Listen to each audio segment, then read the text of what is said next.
guys, I'm back to do chapters 11 and 12, and this is in Hatchet. There were these things to do. He transferred all the eggs from the small beach into the shelter, reburying them near his sleeping area. It took all his will to keep from eating another one as he moved them. But he got it done, and when they were out of sight, again it was easier. He added wood to the fire and cleaned up the camp area.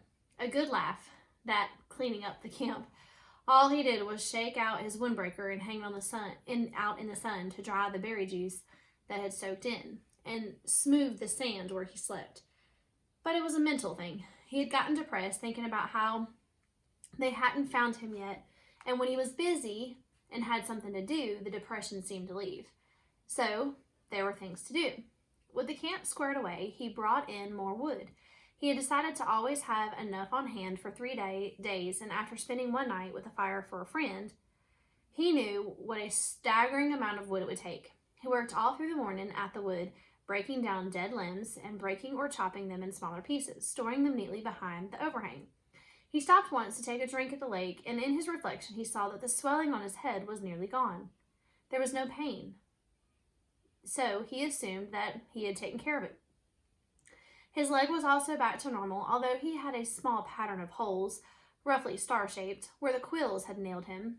And while he was standing at the lake shore taking stock, he noticed that his body was changing. He had never been fat, but he had been slightly heavy with a little extra weight just above the belt on his sides. This was completely gone, and his stomach had caved into the hunger, and the sun had cooked him past burning, so he was tanning. And with the smoke from the fire, his face was starting to look like leather. But perhaps more than his body was the change in his mind, or in the way he was becoming. I am not the same, he thought. I hear differently. He did not know when the change started, but it was there. When a sound came to him, now he didn't just hear it, but would know the sound. He would swing and look at it, a breaking twig, a movement of air, and know the sound was as if he somehow could move his mind back down the wave of the sound to the source. He could know what the sound was before he quite realized he had heard it. And when he saw something, a bird moving a wing inside a bush or a ripple on the water, he would truly see that thing, not just notice it as he used to notice things in the city. He would see all parts of it, see the whole wing, the feathers, see the color of the feathers, see the bush and the size and shape and color of its leaves. He would see the way the light moved with the ripples on the water, and see that the wind made the ripples and which way that wind had to blow to make the ripples move in that certain way. None of that used to be in Brian, and now it was part of him, a changed part of him, a grown part of him, and the two things, his mind and his body, had come together as well, had made a connection with each other that he didn't quite understand. When his ears heard a sound or his eyes saw a sight, his mind took control of his body. Without this thinking, he moved to the face to the sound or sight, moved to make ready for it, to deal with it. There were these things to do. When the wood was done, he decided to get a signal fire ready. He moved to the top of the rock ridge that comprised the bluff over his shelter, and was pleased to find a large flat stone area. More wood, he thought. Moaning inwardly, he went back to the fallen trees and found more dead limbs, carrying them on the rock until he had enough for a bonfire. Initially, he had thought of making a signal fire every day, but he couldn't. He would never be able to keep the wood supply going. So while he was working, he decided to have fire ready, and he heard an engine, or even thought he heard a plane engine. He would run up with the burning limb and set off the signal fire. Things to do. At the last trip to the top of the stone bluff with wood, he stopped, sat on the point overlooking the lake, and rested. The lake lay before him, 20 or feet so below, and he had not seen it this way since he had come in with the plane. Remembering the crash, he had a moment of fear, a breath-tightening little rip of terror, but it passed, and he was quickly caught up in the beauty of the scenery. It was so incredibly beautiful that it was almost unreal. From his height, he could see not just the lake, but across part of the forest, a green carpet, and it was full of life. Birds, insects. There was a constant hum and song. At the other end of the bottom of the L, there was another large rock sticking out over the water, and on top of the rock, a snaggy pine had somehow found food and grown, bent and gnarled. Sitting in On one limb was a blue bird with a crest and a sharp beak, a kingfisher. He thought of a picture he had seen once, which left the branch while he watched and dove into the water. It emerged a split part of a second later. In its mouth was a small fish, wiggling silver in the sun. It took the fish to a limb, juggled it twice, and swallowed it whole. Fish. Of course, he thought. There were fish in the lake, and there were food. If a bird can do it. He scrambled down the side of the bluff and trotted to the edge of the lake, looking down into the water. Somehow it had never occurred to him to look inside the water, only at the surface. The sun was flashing back onto his eyes, and he moved off to the side and took his shoes off and waded out 15 feet. Then he turned and stood still with the sun at his back and studied the water again.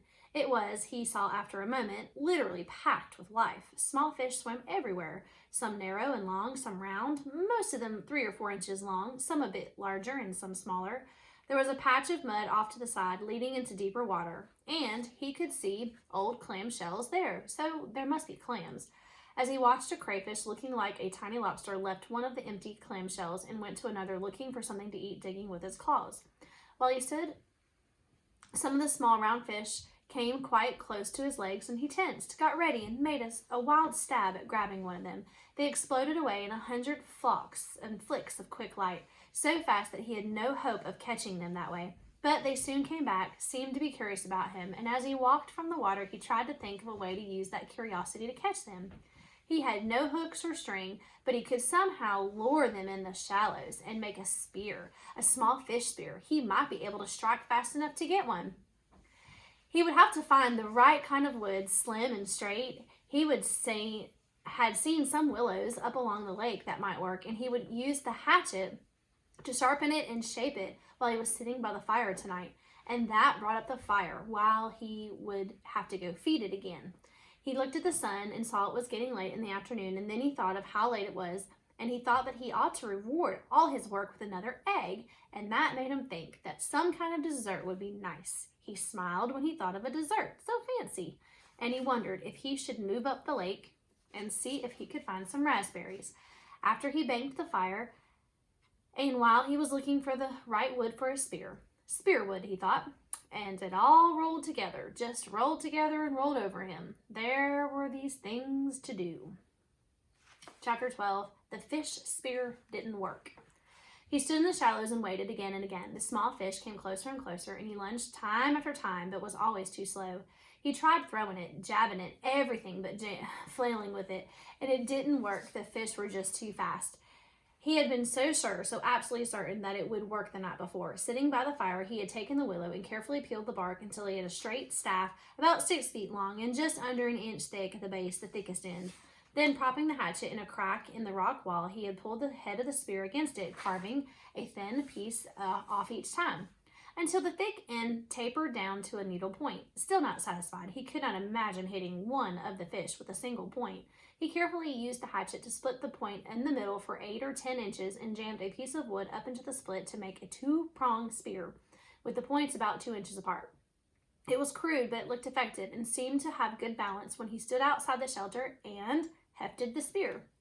He had worked on the fish spear until it had become more than just a tool. He'd spent hours and hours on it, and now it didn't work. He moved into the shallows and stood, and the fish came to him. Just as before, they swarmed around his legs, some of them almost 6 inches long, but no matter how he tried, they were too fast. At first he tried throwing it, but they had no chance. As soon as he brought his arm back well before he threw, the movement frightened them. Next, he tried lunging at them, having the spear ready just above the water and thrusting with it. Finally, he actually put the spear in the water and waited until the fish were right in front of it, but still somehow he telegraphed his motion before he thrust, and they saw it and flashed away. He needed something to spring the spear forward, some way to make it move faster than the fish, some motive force. A string that snapped, or a bow. A bow and arrow, a thin, long arrow with a point in the water, and the bow pulled back so that all he had to do was release the arrow. Yes, that was it. He had to invent the bow and arrow. He almost laughed as he moved out of the water and put his shoes back on. The morning sun was getting hot, and he took his shirt off. Maybe that was how it really happened, way back when.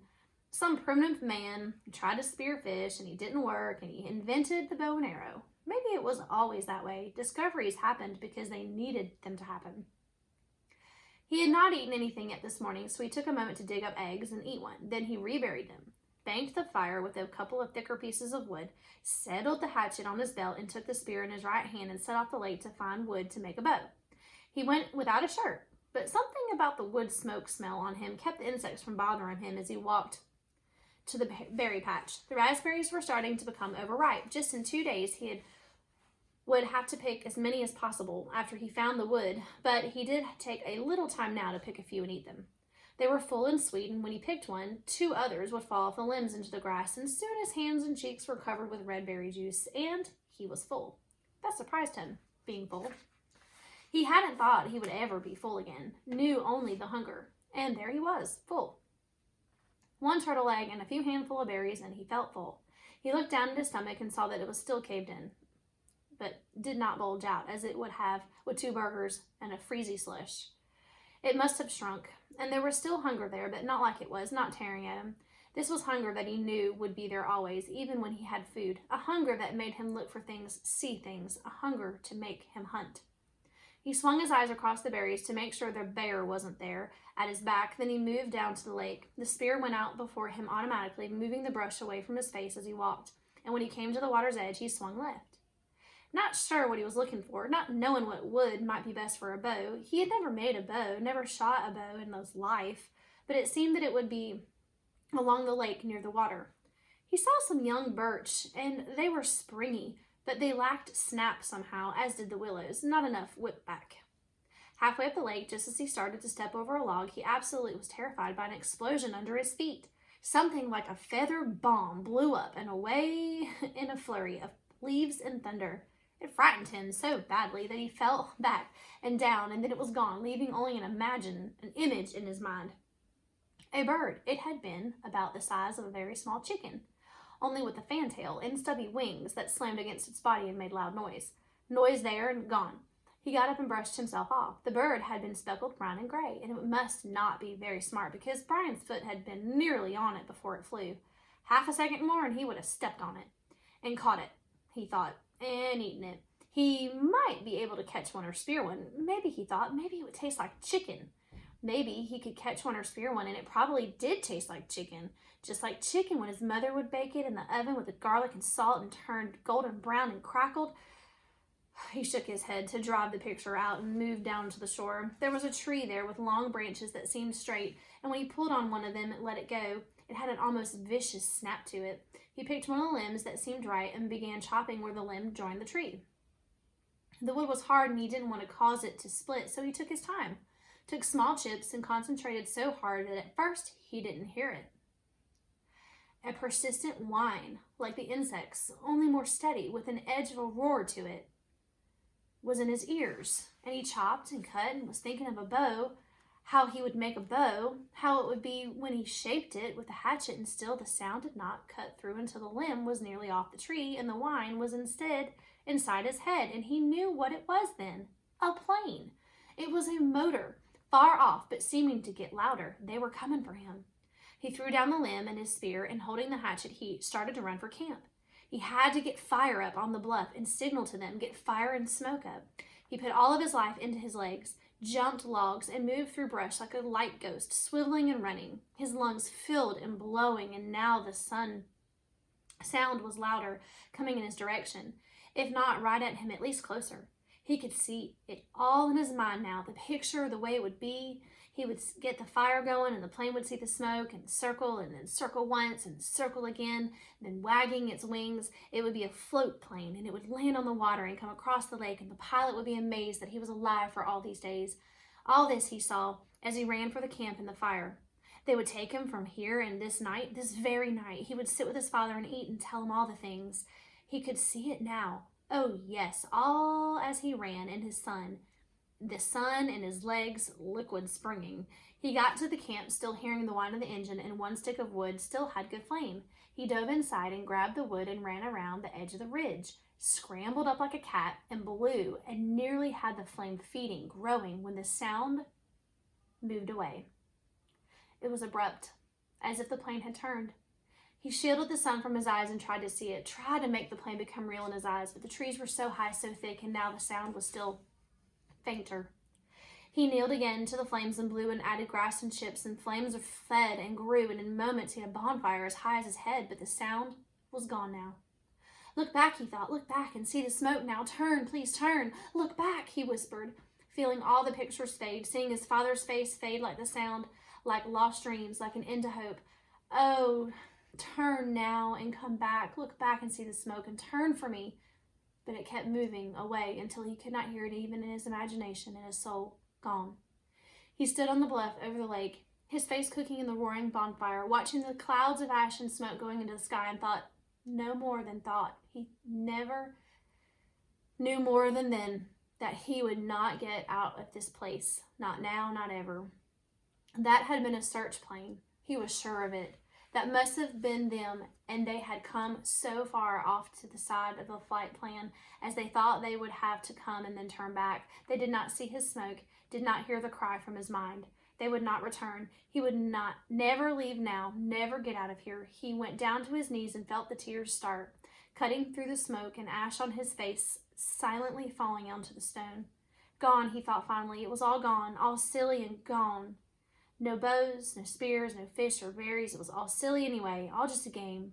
He could do a day, but not forever. He could not make it if they did not come for him someday. He could not play the game without hope, could not play the game without a dream. They had taken it all away from him now. They had turned away from him, and there was nothing for him now. The plane was gone, his family gone, all of it gone. They would not come. He was alone, and there was nothing for him. All right, guys, I hope you enjoyed listening. We'll pick up on the next chapters next time. Thanks for being here.